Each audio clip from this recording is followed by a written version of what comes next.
Olá pessoal, sejam bem-vindos a mais um vídeo do canal Dados Críticos. Meu nome é Igor Theory e no vídeo de hoje a gente vai dar continuidade à nossa série de vídeos chamada O Mestre Preguiçoso, né? Nessa série de vídeos eu vou dar dicas para você otimizar o seu processo de preparação de aventuras, né, para mestrar. Essa série de vídeos é dedicada a mestres e futuros mestres e eu vou falar sobre a preparação, sobre como otimizar o seu processo de preparação das aventuras e das sessões, né? E sobre como preparar menos, né, e mais rápido. Vale lembrar que essa série de vídeos é baseada, né, nos livros do Mike Shea, né, o The Lazy Dungeon Master. Eu falo dos dois livros dele no vídeo anterior e deixo o link, né, para comprar. Infelizmente só tem em inglês, mas se você tem interesse, assiste outro vídeo lá, não deixe de assistir não, porque é muito interessante. Uma coisa importante a se ressaltar é que eu vou usar como base aqui o D&D, né, o Dungeons and Dragons, como base para poder dar essas dicas, né? Ele usa isso no livro também. Mas isso aqui pode ser usado para qualquer RPG de fantasia, né? Medieval principalmente, tá? Então Pathfinder, Old Dragon, tudo mais. Esses passos podem ser usados, eu acho que alguns deles são essenciais para jogos de outros estilos também, como investigativo, de terror, né? Horror. Mas eu acho que em alguns estilos seria importante.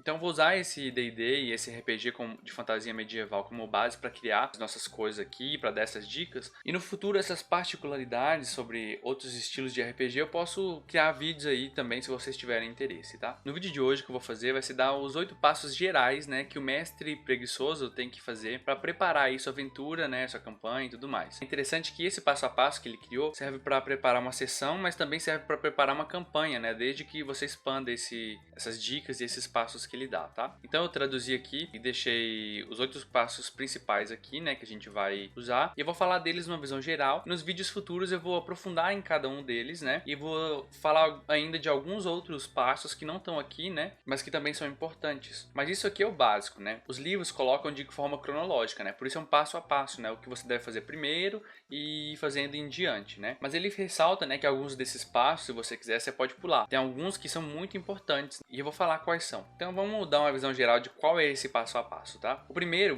seria revisar os personagens. Aí ele dá uma dicasinha pra gente tentar, como mestre, tentar lembrar o nome do personagem, a motivação, sem olhar lá na ficha, né? Se é a primeira vez que você tá pegando o personagem, não vai ter como, né? Mas se já tá ali numa segunda, terceira sessão, tenta lembrar do personagem, do nome dele, da motivação, sem pegar na ficha. Se é a primeira vez, dá uma lida, passa um tempo e depois tenta lembrar. Porque fazer esse exercício faz com que a gente tenha dentro da gente, né, antes de começar a preparação, antes de começar o jogo, né, os personagens na nossa cabeça, fresquinhos ali. Então a gente sabe os nomes, a gente sabe as motivações, o que é importante e o que não é pra ele, né? E eu acho que esse passo é essencial também, porque a gente tendo essas informações dos personagens frescas, a gente pode criar coisas que encaixem com esse personagem, a gente pode trazer coisas dos personagens na nossa aventura, né? A gente pode preparar locais e NPCs que combinem ou provoquem alguma coisa, a gente pode usar os ganchos que eles deixaram na ficha. Então eu acho esse passo muito importante também, porque traz as coisas que os jogadores criaram para dentro do jogo, né? E se ele criou aquilo na ficha, ele provavelmente vai querer usar. Então isso é muito importante, eu acho que esse passo é essencial. Vou falar dele em vídeos posteriores aí, com mais profundidade, tá? O segundo passo seria criar um início forte. Quando ele fala de início forte, né, primeiramente ele está falando do início do jogo como um todo, né, a primeira ação que os personagens vão fazer como um grupo, né, mas ele também fala que a cada sessão é importante que ela comece de um jeito forte também, porque seria aquele início, né, que já chega chutando a porta, né, porque ele fala que é muito importante ter esse início forte, porque ele que vai determinar aí o clima e o ritmo da sessão, né, isso faz com que os jogadores entrem no jogo, fiquem atentos e chama todo mundo para jogar. Ele dá algumas dicas, né, de como criar esse início forte. Ele fala que o jeito mais fácil de fazer é com batalha, né, mas dá para fazer de outras formas, não necessariamente só com batalha. Dá para você fazer ali com interação importante de um NPC ou com uma descrição impactante. Então o início forte é muito importante. O terceiro passo seria listar as possíveis cenas. E esse passo aqui ele fala que para mestres mais experientes pode ser até descartado, mas para mestres que estão começando, né, seria interessante fazer isso, porque esse passo ele garante uma segurança, né, por parte do mestre, tá? Muitas vezes, e isso é um argumento que ele traz no livro inteiro, ele fala que nós mestres e mestras preparamos muito uma aventura para nos sentir seguros na hora do jogo. Isso é muito verdade, eu digo por experiência própria, das primeiras vezes que eu mestrei, né? A insegurança, né? A vontade de preparar muita coisa para se sentir preparado mesmo. Só que ele fala o seguinte, se você prepara muita coisa, né? Se você cria ali uma descrição de cena de 3 páginas, se você cria aquele NPC com um background, né? Com uma história de 5 páginas, a gente fica muito tentado a usar essas coisas. A gente não quer descartar isso. Se os jogadores vão para uma direção que a gente não estava esperando, a gente pode se sentir tentado a trazer os jogadores de volta, forçar eles de volta para onde a gente queria, só para usar aquilo que a gente já criou. Então por isso que ele fala que é importante preparar menos, para que a gente possa abraçar essa liberdade dos jogadores, né, na sessão do RPG, que é única, né? Mas quando a gente não prepara, né, principalmente para quem está iniciando a mestrar, a gente tem uma tendência a se sentir despreparado. E se eles fizerem tal coisa, o que eu vou fazer? Meu Deus. E aí o que a gente pode fazer, e essa dica que ele dá, é você listar as possíveis cenas, os possíveis caminhos que eles podem ir. E listar é realmente criar uma lista, né? Não é fazer uma descrição. Então, depois desse início, depois que eles batalharem, por exemplo, eles podem ir procurar dicas na biblioteca, ou então eles podem tentar investigar tal NPC, talvez eles queiram visitar tal parte do mapa. Então, se você faz essa lista, né, você se sente um pouco mais preparado para lidar com os caminhos que os jogadores forem tomando, né? E se eles tomarem um caminho desses que não está listado ali, você tem uma facilidade maior de descartar aquela lista, porque não é algo muito grande, você não está tão apegado àquilo. Então, é muito interessante essa dica, né? E é uma dica muito importante para quem está começando, né, para ter essa sensação de segurança, né? Uma sensação de que está no controle. Não sei se controle é a palavra certa, mas essa sensação de estar seguro, de estar preparado, né? O quarto passo, ele fala que é um passo muito importante, que é definir os segredos e pistas. O que ele diz é o seguinte: a cada sessão você tem que criar ali uma lista com 10 segredos e pistas, com pedaços de informação que importam para os personagens. Pode ser desde uma dica, por exemplo,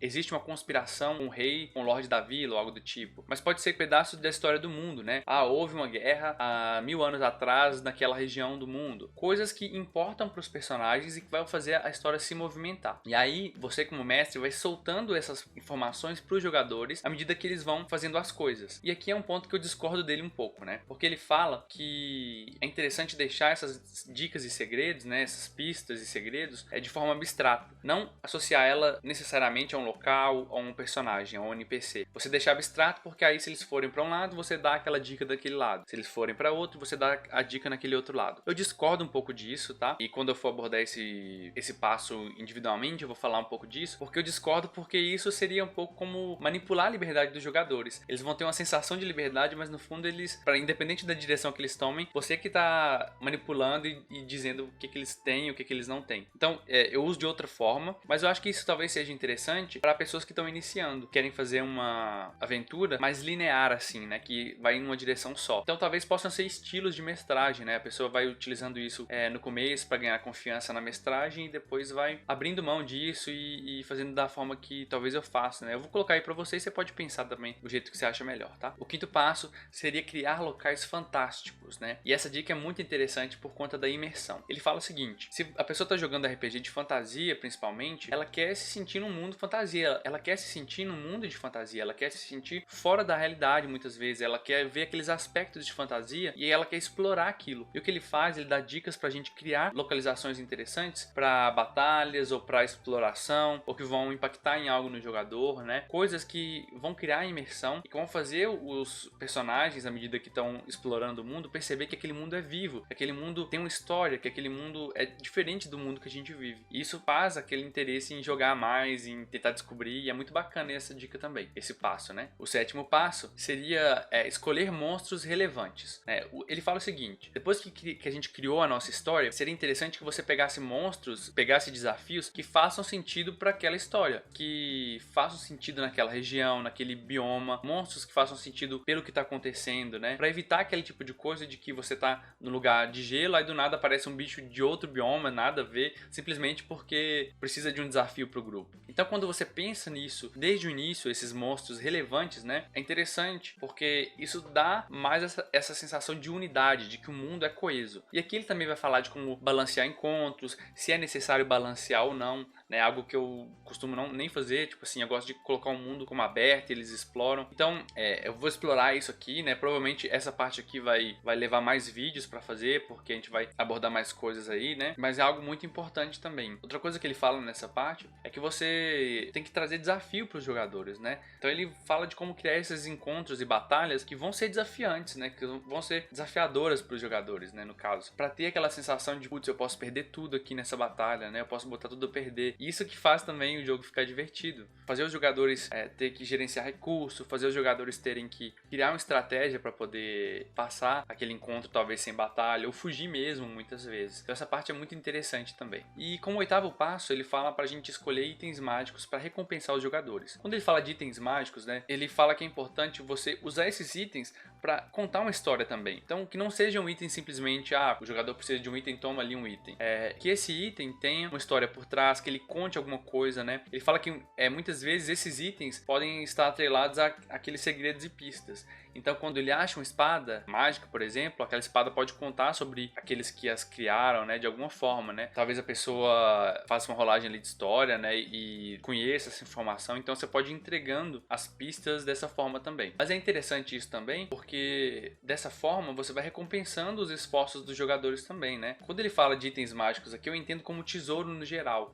Eu acho que não só item mágico, mas o tesouro ele tem que servir ali como uma recompensa também pela exploração, pelo desafio que o jogador passou, que o personagem enfrentou ali naquele momento, né? Então a gente vai tratar disso aqui também no futuro. Alguns passos desses a gente pode expandir em vários vídeos, né, que eu vou fazer na sequência, né, aprofundar, para ajudar você que está iniciando a entender como organizar e preparar uma sessão, né, preparar uma campanha, e para mostrar para você que já mestra um modo diferente de se fazer as coisas. Talvez é parecido com o que você faz, talvez não, mas o que eu vou fazer aqui junto com vocês é preparar uma aventura, né? Eu vou usar esses passos aqui para preparar uma aventura, e no final a gente vai ter uma aventura aí que vocês podem usar para mestrar ou que tá prontinha para poder ser usada, tá bom? Então, galera, é basicamente isso. Esses são os 8 passos básicos assim do mestre preguiçoso. Aquilo que ele tem que fazer, que você consegue fazer, segundo ele ali, em alguns minutos, né? Rapidinho você consegue fazer isso tudo aqui. Vou aprofundar melhor em outros vídeos, né? Mas espero que isso tenha despertado o interesse de você, que tenha te ajudado de alguma forma, né? E eu queria ouvir de vocês que já mestram ou que nunca mestrou